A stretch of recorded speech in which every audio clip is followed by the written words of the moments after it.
All right, my dear geometry thugs, here is your first review for the end of course exam. It's going to happen in May. So what you probably should do is get yourself onto page 4 of your geometry text to be able to follow along.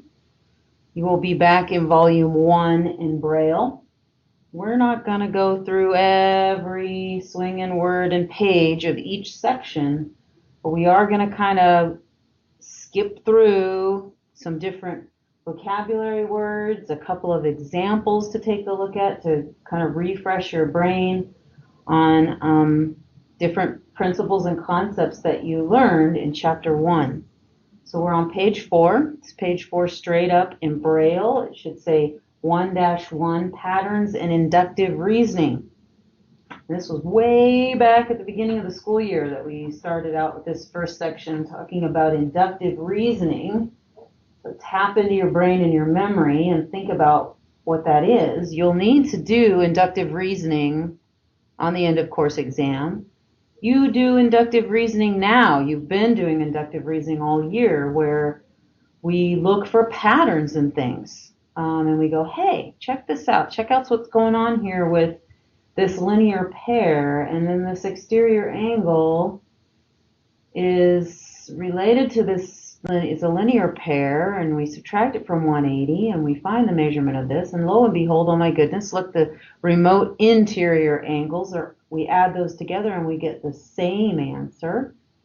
And we're able to use some inductive reasoning and deductive reasoning to look for those patterns and come up with a statement, a conjecture, to show what we've deduced and to state something that's going to help us with solving future problems, improving future problems. So we started right out the bat of looking for patterns and using inductive reasoning. You had to look for them in sequences of numbers. You had maybe if you look at example 1, it shows it's on page 4A in Braille. It shows a series of numbers 33, 39, and 45, and it shows that, hey, going from 33 to 39 is a positive 6. Going from 39 to 49 is a positive 6. So the next 3 numbers in the sequence we could deduce would be going up by 6. So we add 6 to 45 and we get 51. Add 6 to 51, we get 57. Add 6 to 57, we get 63. So you had to practice a bunch of that, just finding the next 3 terms in a sequence. It usually was as simple as, at first, finding out what the difference is between 2 numbers. And if you turn the Braille page to the page break, page 5 on B4, there's example 2 where it also shows that you could have finding the next 3 terms, and it's got a pattern to the differences. We've got a number 1, 3, 7, 13, and 21 in the midst of this page. Notice that from 1 to 3 it went up by 2. From 3 to 7 it went up by 4. From 7 to 13 it went up by 6. From 13 to 21 it went up by 8. So our pattern is going up by 2s, isn't it? 2, 4, 6, 8. So the next one is going to go up by 10, right? And then it'll go up by 12 and 14. So they show you that that also can be a pattern. It's not just one difference, one number. It could be a pattern to your sequence, to your differences. Also, in the next example, if you turn the next Braille page down at the very bottom of the Braille page, there is some figures. There's a square, and then there's a square with some texture in it. And then there's a triangle. I'm drawing these. And then there's a triangle with texture in it. And then there's a square. And then a square with texture in it. And in print, it's a square, a blue square, a triangle, a blue triangle, a square, a blue square. So, all right, what's the pattern? What are you going to predict what's going to happen? Well, you're noticing you know, empty square, textured square, empty triangle, textured triangle, empty square. What are we going to have? An empty triangle next and a textured triangle. It's as simple as that. All right. They get a little more complex and the drawings can get really bad. That's where you have to advocate for yourself. If you can't see the drawing or make it out in the tactile, you need to ask what's going on here with the pattern. So if you continue to turn the pages, you'll notice that we get to page 6, and it should say something to the effect of throughout this text, you will study many patterns and make conjectures. So remember that word conjecture, fancy word, for a conclusion that you reach based upon your inductive reasoning. So looking at a pattern of numbers and you notice they were 6 apart. You used your inductive reasoning, noticed a pattern, so you'd make a statement that the next number is going to be 6 apart because the first 3 were 6 numbers apart. That's a conjecture, a statement that is based upon your inductive reasoning. All right. It's an educated guess. Sometimes it may be true. Other times it may be false. And so remember that sometimes you can do and look at some patterns and make a conjecture, and then you have to test it. And if you come up with a situation where you find a test that doesn't match the conjecture, that statement, then it's false. And what you've done is come up with a counterexample. So for example, remember example 4.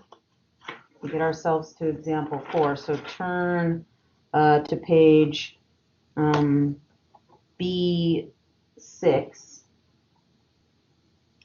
And down towards the bottom it says example 4. It says, Akira studied the data in the table and made the following conjecture. And if you look over on the next page, C6, you'll notice that it says factors 2 and 8, that equals 16. Factors 5 and 15 would equal 75. Factors 20 and 38 would equal 760, and factors 54 and 62 would equal 3,348. So she's got this simple little table she's looking at, and she makes the following conjecture down below. The product of 2 positive numbers is always greater than either factor. So far, well, yeah, 16, that's greater than 2 and 8. 75 is greater than 5 and 15. 760 is greater than 20 and 38, and 3,348 is greater than 15. Okay, sure, I see that. Yeah, no problem. But can we find a counterexample to this conjecture that could possibly prove it false? So the product of 2 positive numbers is always greater than either factor. Well, they give an example down below, the counterexample. The numbers 1/2 and 10 are positive numbers, aren't they? Half, that's positive. 10, that's positive. Let's multiply those together. What's 1/2 of 10? 5. Uh-oh. The product 5 is not greater than both factors. It's greater than 1/2, but it's not greater than 10. So the conjecture is false. So it's important to keep that engaged with your brain, that you can look for patterns, you can make these conjectures, but also then test it out again and again and again. If you find a counterexample, then the conjecture has to go away. The statement has to go away. Statements in math are made all the time. They stand until a counterexample is found. If the counterexample is not found, then we accept them as true. But you never know. Years down the road, we might find a counterexample. All right. So that's pretty much section 1-1. It was all about inductive reasoning. If you want to practice some of the problems in that section, that would be a really good idea to review and practice finding those patterns in the sequences and stuff. I would turn forward now to page 12, where we get into the heart of points, lines, and planes and the very basics of geometry, and that starts a new volume. So we got to get our way to volume 2. We're going to start on page 12 in volume 2. So you might want to pause the video and get that volume and stop, unless you got my email that said have volume 1 and 2 ready. And in 1-2 on page 12, it discusses many words and definitions of terms in geometry that are foundational to us being able to build upon this information to create shapes and solids and prove their measurements and their areas and their volumes and their angles and their lengths of their sides. And we have to start out with the fundamental definition, the very basic unit of geometry, which is a point, right? And it just has no size. There's infinitely many points upon points upon points upon points. And on page 12A, they have 2 points. My students like to call them buttons. They give the term in the description. A point has no size. Points are named using capital letters, and the points at the right are named point A and B. And if you find kind of 2/3 down the page on 12A, we have point A, and they've named it with a capital letter indicator in Braille, and point B. Okay. And again, we just throw them out in space. We could put our finger up in the air, and where the end of our finger is, it's a point. But at the end of that is a point, and the end of that, and points are endless. They have no size, infinitely many points. But what's super important about points is that we get 2 of them together, so like this A and this B, and what can we do with these 2 points? Well, we can connect them, can't we? And then that brings us to the next definition on 12B of a line. So gives another graphic. We have our 2 points in the midst of our page, and they've labeled it point A just up to the top right and point B. And then they've connected those points with a dotted line in between and arrowheads on each end. And then they give the description of a line. And that is, a line is made up of an infinite number of points. We need 2 to at least get started, but on this line, there are infinitely many points, and a line extends into an infinity. The arrows show that it extends without end in both directions. And it can be named with a single lowercase letter, and that's down at the bottom left, an L, an italicized L. Or it can be named by 2 points that are on the line. In this case, A and B are on the line, so we could say this is line AB, or we could say it's line BA. And I know some of you sophomoric students are giggling at that. And we can use the symbol for line AB as a line over indicator, AB. So that is all detailed on this page. All right. Turning the page to 13, they give another tactile, very nice tactile of a line. It has 3 points on it. P is at the far left. Then Q heads to the right, and then finally R. There's 3 points. There's a line connecting those 3 points, and 2 arrowheads, 1 on each end, showing that it is a line because it heads off into infinity. They've labeled it with an italicized little letter M.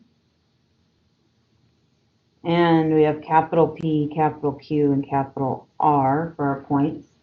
And we could name any 2 points on line M. We could name P and Q, Q and R, P and R. We could name this line using any 2 of those points. We don't use 3 points. We just use 2 points to name a line. So we could name it line PQ, line QR, line PR. We could name it backwards, line RQ, line QP, or line RP. So we could use all of those ways of naming the points and the line, right? That brings us to talking about 3 points on a line. And what is that called? They're called collinear. When 3 points are on the same line, they're called collinear.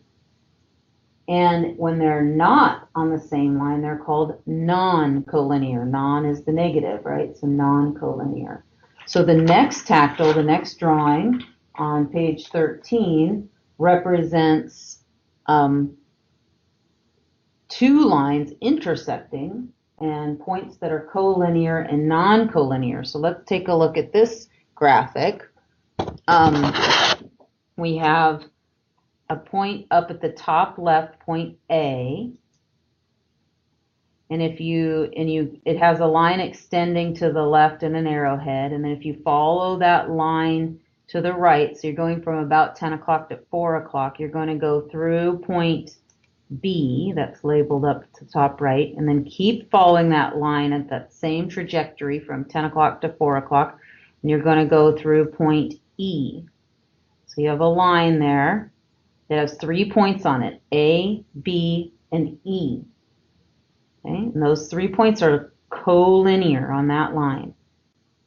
Then if you go over to the left again and just below point A, there's another point on a different line, point D.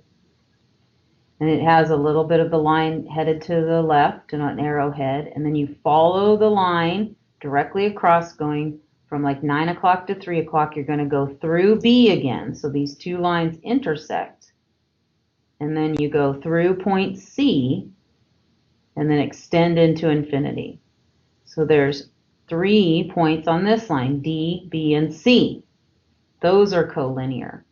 And these 2 lines happen to intersect. That's another key thing that we're going to learn about lines when they cross, that they intersect at exactly 1 point. And that you learned that they intersect at a point. In this case, they intersect at point B. So D, B, and C are collinear. A, B, and E are collinear. Non-collinear points would be A, D, and B. They're not all 3 on the same line. We could have D, B, and E. Those are non-collinear. Or E, B, and C. Those are non-collinear. Or C, B, and A. Those are non-collinear. Or you could jump around, D, E, and C. Those are non-collinear, right? So you have collinear and non-collinear points, and lots of different examples of this in this particular drawing. That brings us, then we get to a definition where we talk about, on the next page, 13b, starts out talking about rays and line segments. So we've talked about points, we've talked about lines, now we've got reviewing 2 more key terms, rays and line segments. And it defines a ray as having a definite starting point and extends without end in one direction. It's like the sun's rays represent a ray. And a line segment has a definite beginning and end. It's a piece of a line, a segment of a line. So down below on this page, 13b, there is a term for ray and its description, and then they give a model. So a ray, the starting point of a ray is called the end point. A ray is named using the end point first, then another point on the ray. And the rays at the right are named ray DF and ray CA. And the symbol for ray is, you could use ray CA, or you could use the overhead indicator and then ray CA. So they do, it says the symbol for a ray, CA, is, and then they do multipurpose indicator, and then capital C, capital A, and then a 1, 2, 6, and then your shape indicator, ED, and then an O, and then your ER, your terminating symbol, and then it says period because there's a period on the end and you don't really need the period, all right? So that's saying that that is ray CA, okay? All right, and then there's drawing the model. We have D, as our top left point. That's our end point. Notice there's no arrowhead going to the left. And then we cruise down through another point that they've labeled off to the right, F, and then through that, and then an arrowhead. So that is ray DF. We always say it by the end point, and then the next point that it goes through into the arrowhead. The ray below it, if we start at the right, that's the end point C. Notice there's no arrowhead going to the right. We go immediately left through a point that they've labeled A, off to the left, and then through that with an arrowhead. So this is ray CA. We name it by the end point. So that's a good review of those terms, of that ray. And then the next page reviews the term on page 14, line segment. And it says a line segment is a part of a line containing two endpoints and all points between them. It's a piece. Segment means piece. Piece of a line. A line segment is named using the endpoints. The line segment at the right is named segment BL or segment LB. You can start at either endpoint. And the symbol for segment BL is a line over BL. So that would be, let's see, here we go. It says down here, we can find where it says the symbol. Here we go. The symbol for segment BL is multipurpose indicator B, capital L, then your 1, 2, 6, and then 1, 5, 6 ER. All right, and that just means segment BL. You could also write out segment BL. And you have a model of that in the middle of your page. You have a point up at the top left, point B, and that's at about the 10 o'clock position, and then go down through the 4 o'clock position, all that line down to point L, capital L. So we could call this segment BL or segment LB.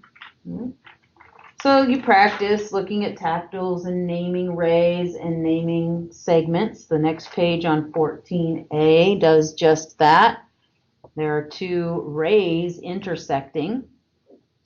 At the top left is point P, and that goes from about 10 o'clock to 4 o'clock through an intersection point, and all the way extends through point C with an arrowhead. So we got a ray there, don't we? A ray PC.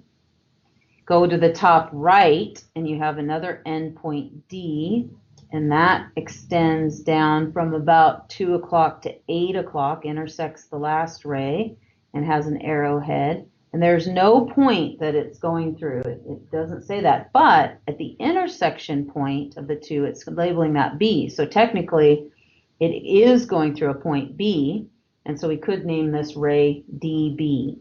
We have lots of segments happening. We have from P to B, that's a segment, or you could say BP.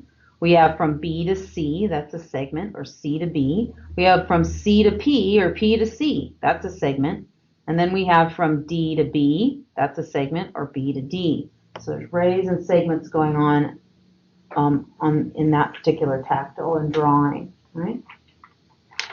The next drawing shows a plane, this kind of theoretical representation of a plane that happens in space. We have these points. We have points that come together as lines and rays and line segments. And then we get points that are non-collinear floating out in space, and if we were to bring them together, they form these shapes and they extend into infinity and they make planes. They make these flat surfaces that are moving through space. And then, right where you're sitting, there's planes happening that you can actually feel. The book itself, the page in a book, is a plane. The floor under your feet, it extends in flat in all directions, is a plane. The walls are planes. The ceiling is a plane. So the definition of a plane is a flat surface that extends without end in all directions. And they represent this with a parallelogram figure in the midst of your page, a four-sided figure that you can make out. And they label it capital italicized M for plane M. And there's 3 points in the plane, A, B, and C, capital A, B, and C. And this is a representation of a plane. For any three non-collinear points, there is only one plane that contains all 3 points. And a plane can be named with a single uppercase script letter or by 3 non-collinear points. So this is plane ABC or plane M. And there's no special symbol for it. You would just say plane, P-L-A-N-E, ABC, or plane, P-L-A-N-E, M. So that indicates what a plane is. So there are also points that lie in the same plane are called coplanar. So A, B, and C are coplanar. And if another point was outside of the plane somewhere, hovering above it, below it, to the sides of it, they would be non-coplanar. So points that do not lie on the same plane are called non-coplanar. So very similar to collinear and non-collinear.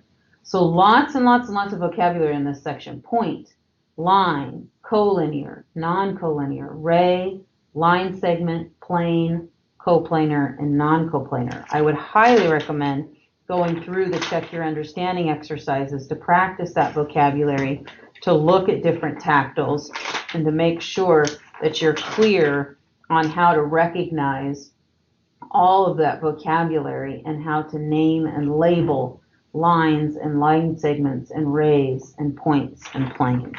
Right? So that gets us through 1-2 and heads us into 1-3, which is on page 18. So if we jump forward to 18, we're going to start talking about postulates.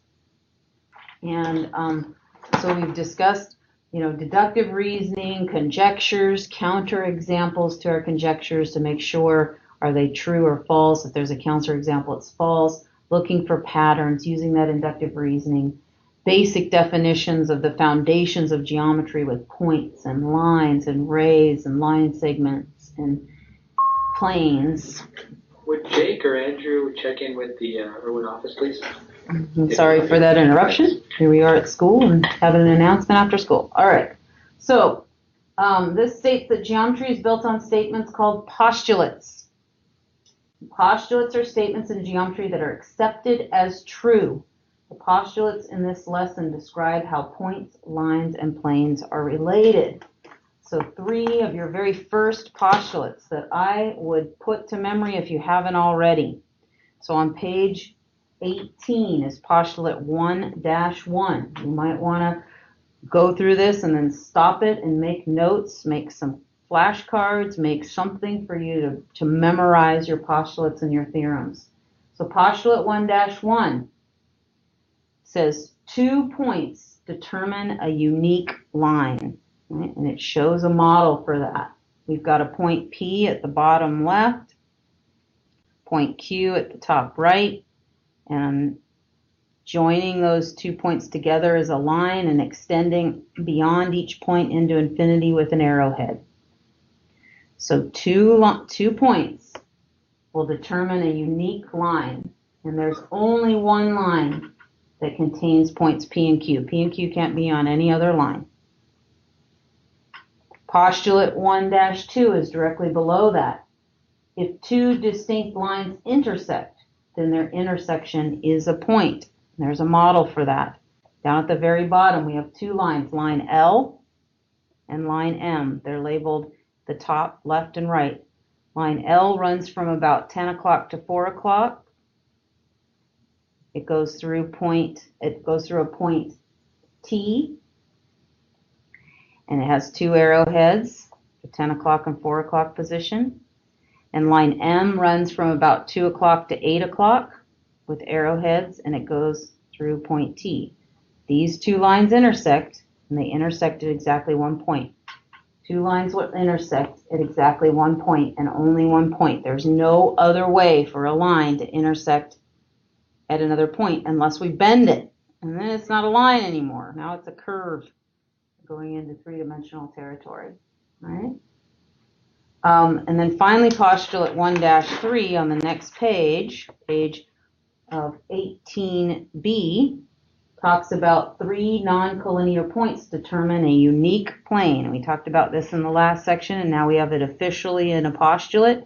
And then in a drawing, there's a parallelogram representing a plane we have point A, point B, and point C, and they are non-collinear, and so they create this plane surface, this flat surface. There's only one plane that it will contain points A, B, and C all together. Now maybe we folded on point A and we create other planes that then share A and C in some other point and A and B in some other point, but this particular plane only shares A, B, and C. Okay? So you'll practice using these postulates to determine if they're non-collinear, determine if they're points, determine if they're lines, bringing planes together to make three-dimensional figures in this section. But those three postulates are super important if you haven't already put them to memory. And a postulate is a statement in geometry that is accepted as true. So if we move forward, we move on to section 1-4, which is in page 24, still in this same volume, believe it or not. 24, we're looking to go to 1-4. Now we get into conditional statements and their converses, and you will have to be able to do this. Identify these statements, these if-then statements, the hypothesis and the conclusion, do their converse, do the contrapositive, right, to these statements. So let's talk about how we do that, right? So it says in mathematics you will come across many if-then statements. For example, if a number is even, then the number is divisible by 2. If-then statements join two statements based on a condition, a number is divisible by 2, only if the number is even. Therefore, if-then statements are called conditional statements. Conditional statements have two parts. The part following if is the hypothesis. The part following the then is the conclusion. So if a number is even, that's your hypothesis, then the number is divisible by 2. That's your conclusion. So you have to get good at identifying hypothesis and conclusions. The if is the hypothesis, the then is the conclusion. All right? Then you can write it in other ways. Like if points are collinear, then they lie on the same line. Well, you could also write all collinear points lie on the same line, or points lie on the same line if they are collinear. So you learn to write them in different ways, but you still have a hypothesis and a conclusion. Then you learn to write the converse, or you learned about writing the converse. You want to practice writing the converse, and the converse of a conditional statement is formed by exchanging the hypothesis and conclusion. Then you can test it and see if the converse is always true.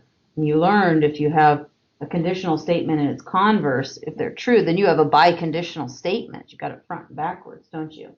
So example 3, on I believe it's page, 25, has you writing the converse of a statement. If a figure is a triangle, then it has 3 angles. So you flip your condition to your hypothesis and your hypothesis to your conclusion. You flip the conclusion, not condition, conclusion to the hypothesis and hypothesis to conclusion. So if a figure is a triangle, that's our hypothesis, then it has 3 angles. That's our conclusion. So let's flip it and say if a figure has 3 angles, then it is a triangle. Right? That's the converse. So you need to be able to practice and identify converses. Just convert them. Take the hypothesis, move it to the conclusion. Take the conclusion and move it to the hypothesis.